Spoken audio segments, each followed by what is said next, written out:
The statement that Israel is going to enact annexation of Samaria refers to a proposal to formally extend Israeli sovereignty over the region.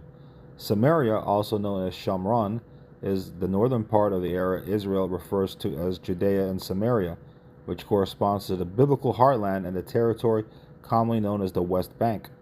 Annexation would mean applying Israeli civil law to the territory rather than the current military administration, effectively integrating it into Israel. Israel officials often use the term applying sovereignty or extending Israeli law. This move is highly controversial, considered illegal under international law by many, and strongly opposed by the Palestinians, who view the West Bank as the core of their future state.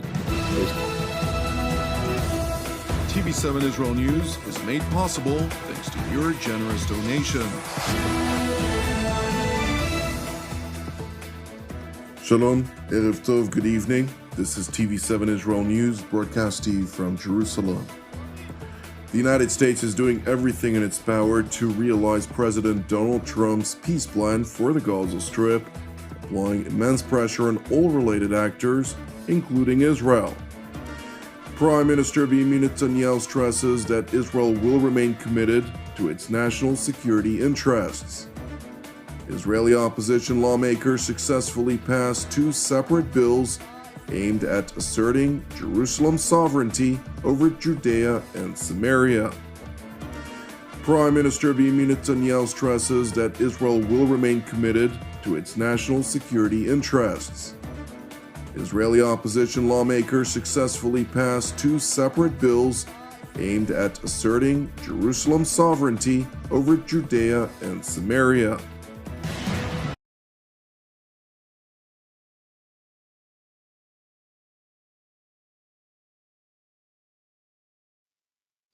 Don't worry about the West Bank, Trump told reporters at the White House in his first comments in the matter since the Knesset voted on the two bills Wednesday. Don't worry about it, he repeated. Israel is doing very well. They're not going to do anything with it. The measures were passed despite opposition from Netanyahu in light of Trump's vow last month that he would not allow Israel to make the controversial move. Another U.S. official warned Thursday that Trump will FUCK Netanyahu if the Israeli leader jeopardizes the Gaza ceasefire and hostage release deal, according to a Channel 12 report. Netanyahu is walking a fine line with President Trump. If he keeps going, he'll FUCK up the Gaza deal, and if he FUCKs up the deal, Donald Trump will FUCK him. Ah, man, what happened to reporting? The official reportedly told the outlet's correspondent Barak Ravi.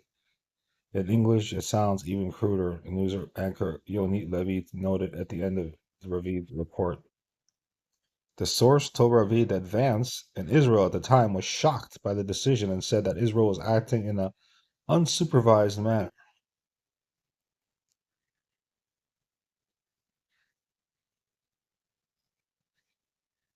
Netanyahu updated Vance about the Knesset vote during the vice president's visit, assuring him that it was merely a preliminary vote and will go nowhere, the public broadcaster Kan reported.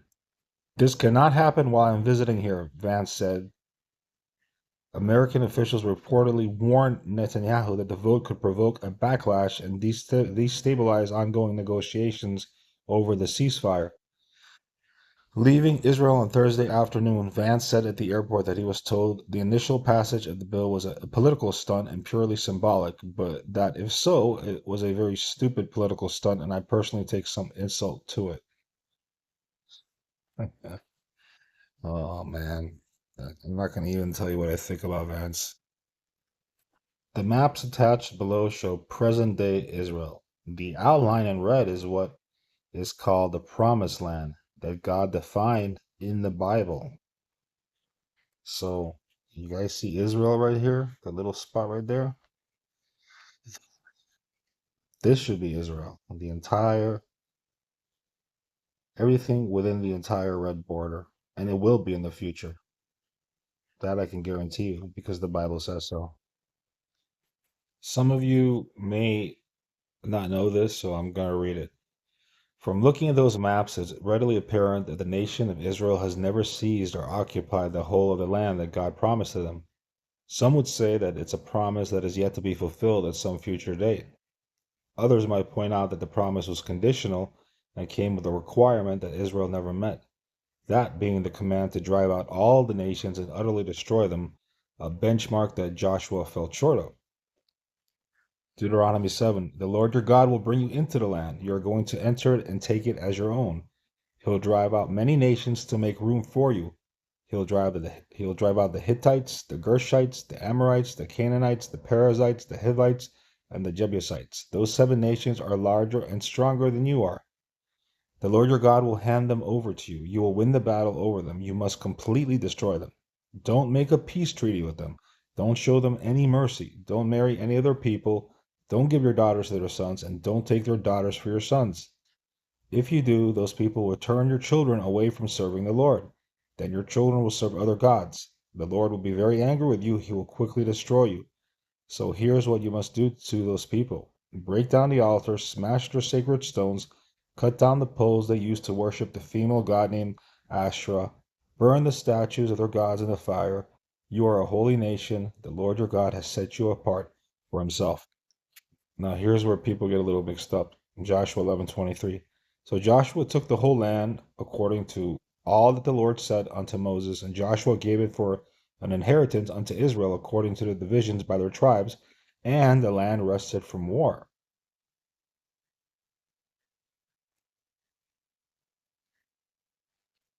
Joshua 11:23. So Joshua took the whole land according to all that the Lord said unto Moses, and Joshua gave it for an inheritance unto Israel according to the divisions by their tribes, and the land rested from war. I think that over time, the land that God promised, looks like Joshua took the whole land God had promised, but over time, some of that land was taken back through wars. I might be wrong, but I know that Israel will possess the land at the end that God has promised. So Joshua took the whole land according to all the Lord had spoken to Moses, and Joshua gave it for an inheritance to Israel according to the divisions by their tribes. Thus the land had rest from war. So the Lord gave Israel all the land which he had sworn to give to their fathers, and they possessed it and lived in it. And the Lord gave them rest on every side according to all that he had sworn to their fathers, and no one of all their enemies stood before them. The Lord gave all their enemies into their hand. Not one of the good promises which the Lord had made to the house of Israel failed. All came to pass. Those 2 verses alone would lead us to believe that Israel had taken full possession. But later, as Joshua's life comes to an end, we read this. The Lord said to Joshua, you are old and advanced in years, and very much of the land remains to be possessed. But the sons of Israel did not dispossess the Geshurites or the Machahites. Now as for the Jebusites, the inhabitants of Jerusalem, the sons of Judah could not drive them out, but they did not drive out the Canaanites who lived in Gezer. But the sons of Manasseh could not take possession of these cities because the Canaanites persisted in living in that land. Getting back to the annexation of Judea and Samaria. This is Isaiah 28, starting at verse 3. The proud city of Samaria, the glorious crown of the drunks of Israel, will be trampled beneath its enemies' feet. It sits at the head of a fertile valley, but its glorious beauty will fade like a flower. Whoever sees it will snatch it up as an early fig is quickly picked and eaten. Then at last the Lord of heaven's armies will himself be Israel's glorious crown. He will be the pride and joy of the remnant of his people. He will give a longing for justice to their judges. He will give great courage to their warriors who stand at the gates. Now, however, Israel is led by drunks who reel with wine and stagger with alcohol. The priests and the prophets stagger with alcohol and lose themselves in wine. They reel when they see visions and stagger as they render decisions. Their tables are covered with vomit. Filth is everywhere. Who does the Lord think we are, they ask. Why does he speak to us like this? Are we little children just recently weaned? He tells us everything over and over, one line at a time, a little here and a little there. So now God will have to speak to his people through foreign oppressors who speak a strange language. God has told his people, here is a place of rest, let the weary rest here. This is a place of quiet rest, but they would not listen. So the Lord will spell out his message for them again, one line at a time, one line at a time, a little here and a little there, so that they will stumble and fall. They will be injured, trapped, and captured. Therefore, listen to this message from the Lord, you scoffing rulers in Jerusalem. You boast, we have struck a bargain to cheat death, and have made a deal to dodge the grave. The coming destruction can never touch us, for we have built a strong refuge made of lies and deception. That's exactly where we're at. That is exactly where we're at right now. Therefore, this is what the sovereign Lord says: Look, I am placing a foundation stone in Jerusalem, a firm and tested stone. It is a precious cornerstone that is safe to build on. Whoever believes need never be shaken. I will test you with the measuring line of justice and the plumb line of righteousness. Since your refuge is made of lies, a hailstorm will knock it down. Since it is made of deception, a flood will sweep it away. I will cancel the bargain you made to cheat death, and I will overturn your deal to dodge the grave. When the terrible enemy sweeps through, you will be trampled into the ground. Again and again that flood will come, morning after morning, day and night, until you are carried away. This message will bring terror to your people. The bed you have made is too short to lie on. The blankets are too narrow to cover you. The Lord will come as he did against the Philistines at Mount Perazim and against the Amorites at Gibeon. He will come to do a strange thing. He will come to do an unusual deed.